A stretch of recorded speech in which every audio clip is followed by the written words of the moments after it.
very special night tonight, and we are very, very proud of the artists that are here tonight, also the community that have come to support them.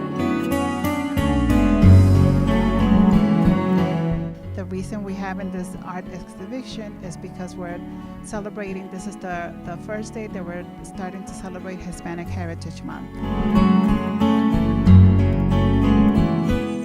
Y hablando de esta pieza, talking about this piece, it inspired me about the situation that is occurring in my country. Here we see is a river. It's like a sewer system, that's what it's called, where toxic waste comes out. Mis temas son temas inspirados en la historia. My theme was inspired by the history of Lynn. It was one of the first shoe fabrication in the USA. These arts talk about the richness of our country, the Dominican Republic and other places in the Latin American countries.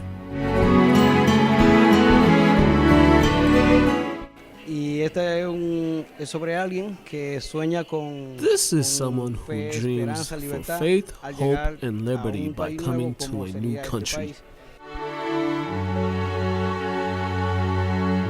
We try to bring all the good about the Latino community working in this country.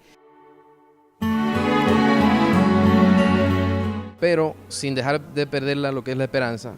Con la República Dominicana. Do not lose hope like in the Dominican Republic. It represents the colors with the mask, like a mask. In this case, it will be like a person going in a place using a mask. Tiene una muy bonita historia, eso me inspiró a hacer zapatos con. It has a beautiful history, so it inspired me to do shoes with fabrics. So, back in the day, there were shoe factories, and that inspired me to do that theme. Happens in every other country, not only the Dominican Republic, but it's the job of the corporation. I am fascinated with other paintings that are related to the same thing, and with that I identify with. Not only are they selling their art tonight, but a portion of the proceeds from the art will go back to benefit the North Shore Latino Business Association and the Lynn Museum and Arts Organization.